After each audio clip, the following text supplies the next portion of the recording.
of gyration. Radius of gyration. Radius of gyration. Now this radius of gyration is denoted by, generally it is denoted by capital K. Generally it is denoted by capital K. Now, to study radius of gyration, first of all we have to consider any body. Like if we consider this is a disc, this is a disc. Now this disc is rotated about a given axis of rotation, about a given axis of rotation like this. Now this body is rotating, or the disc, consider this is a disc rotating about a given axis of rotation, passing through its center and perpendicular to its plane.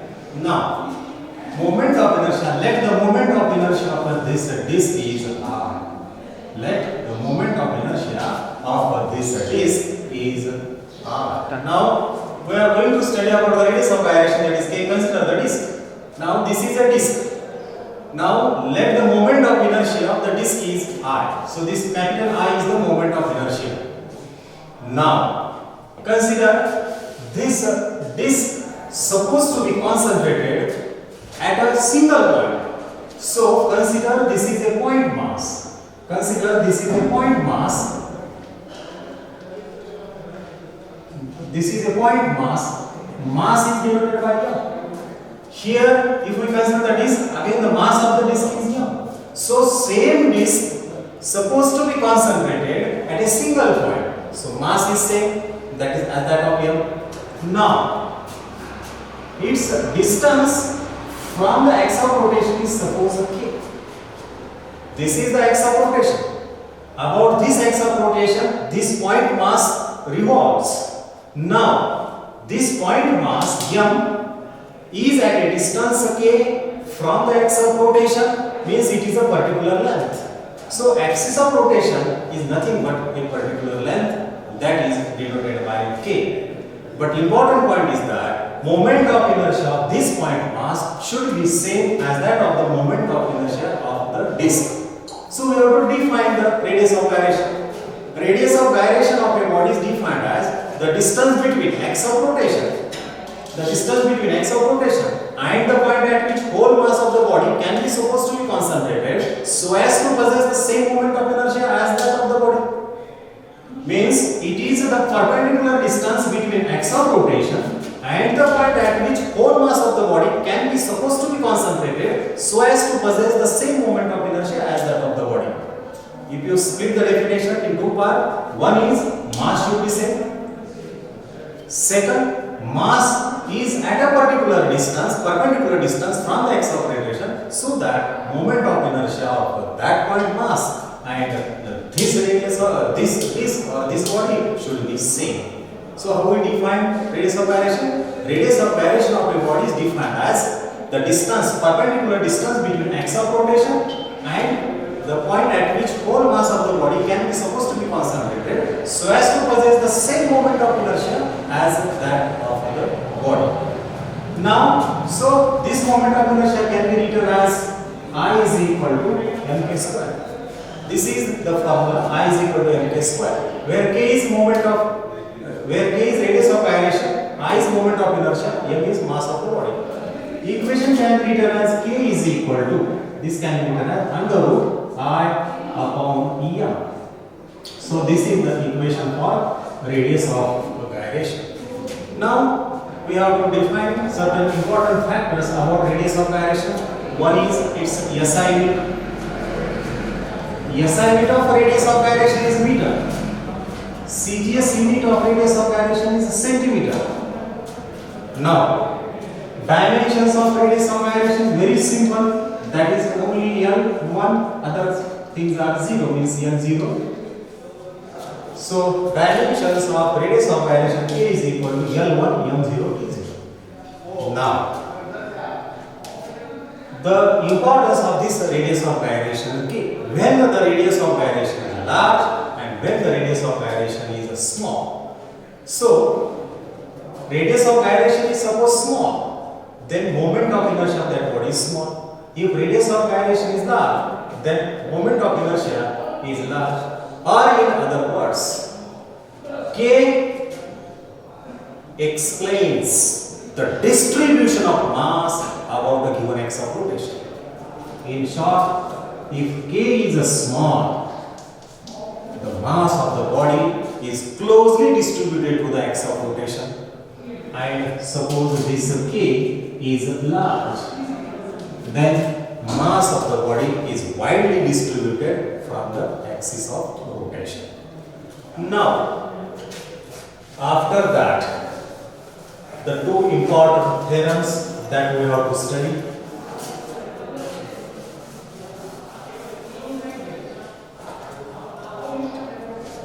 Theorems of moment of inertia, that is, first is theorem or principle. Theorem or principle of perpendicular axis. Perpendicular axis. And next one is the theorem or principle of parallel axis. These are the two important things. Now, statement, and this statement can be understood with this diagram.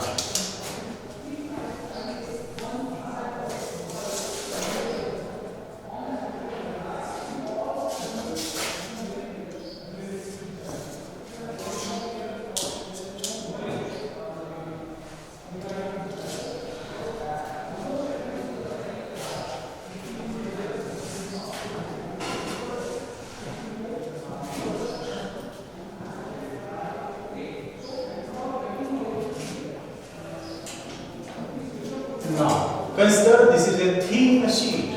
Consider this is a thin sheet. Consider this is a thin sheet.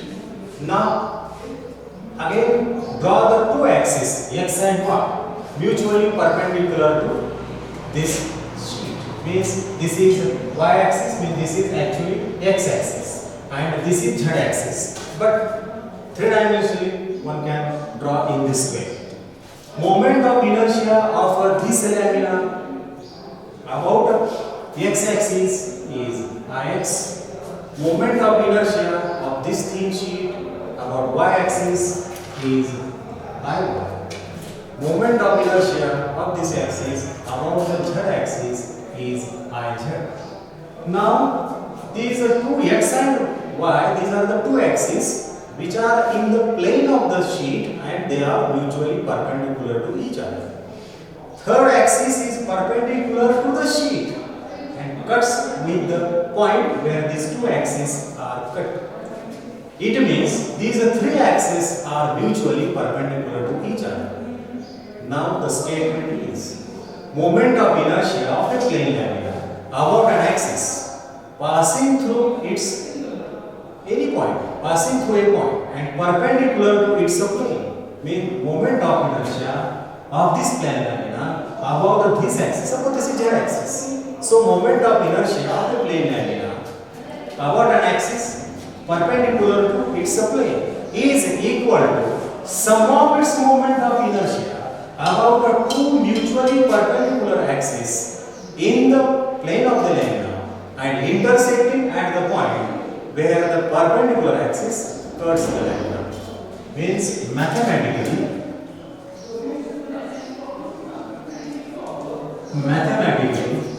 principle or theorem or principle of perpendicular axis. Principle of perpendicular axis can be written as Iz is equal to Ix plus Iy. So this is actually the equation.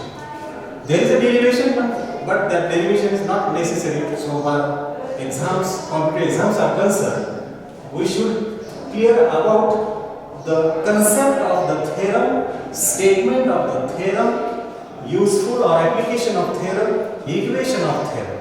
So This theorem is applicable only for laminar bodies. Laminar bodies. Laminar bodies. Such as thin sheet,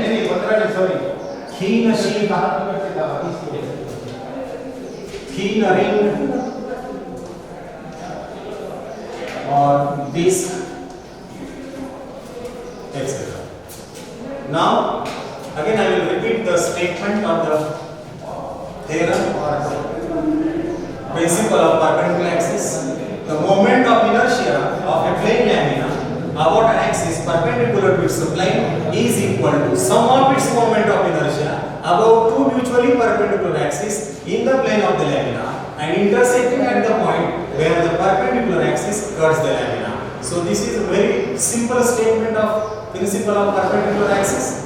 Now in equation form it can be written as Iz is equal to Ix plus Iy, and this is applicable for laminar bodies such as disc, ring, thin sheet, etc. Now the next principle is principle or theorem of parallel axis. Parallel axis.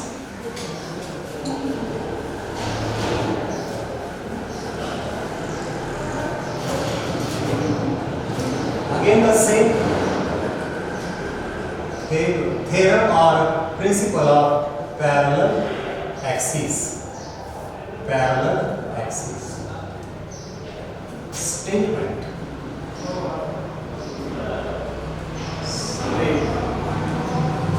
Now, to understand the principle of parallel axis, we have to again consider a rigid body. Consider a rigid body.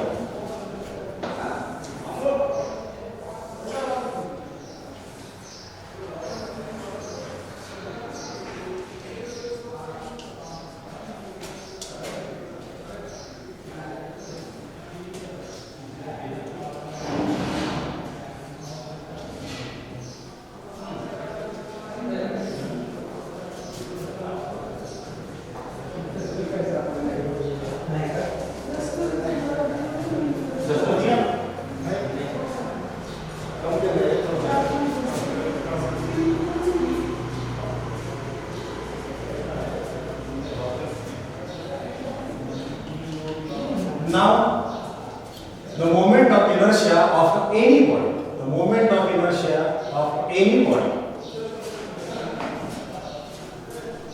or any rigid body can be calculated with the help of this principle of parallel axis. It can apply for laminar bodies, it can apply for any body just like sphere or cylinder like this. So, moment of inertia of a body about any axis, let O be any point, the axis of rotation passing through point O, the moment of inertia is denoted by I. Now see the center of mass of the body, axis of rotation passing through this C, the moment of inertia about this axis is denoted by IC. So moment of inertia of a body, IO means moment of inertia of a body about any axis passing through point O. IC, moment of inertia of a body about an axis passing through its center of mass, that is through point C. These are the two rotations.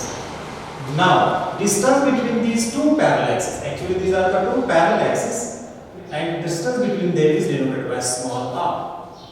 Now the statement is moment of inertia of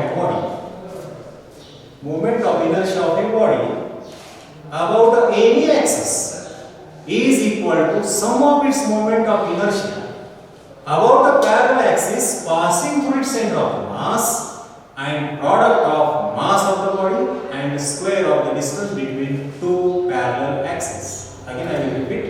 Moment of inertia of a body about any axis is equal to sum of its moment of inertia about a parallel axis passing through its center of mass and product of mass and square of the distance between two parallel axes. So this can be written as IO is equal to IC plus MR square. where capital M is the total mass of the body, small r is the distance between two parallel axes. Already we have studied IOIC. Now, this is mathematically the principle of parallel axis. Means this is mathematically principle of parallel axis can be written as, means I will write in a short, mathematically the principle can be written in an equation form, that is IO is equal to IC plus gamma r square. Now, already I told you that this principle is applicable for any body. The body may be laminar or any three-dimensional body like sphere, solid cylinder, etc. So, this is about the theorem. This is about the theorem or principle of parallel axis. Now, next part we will see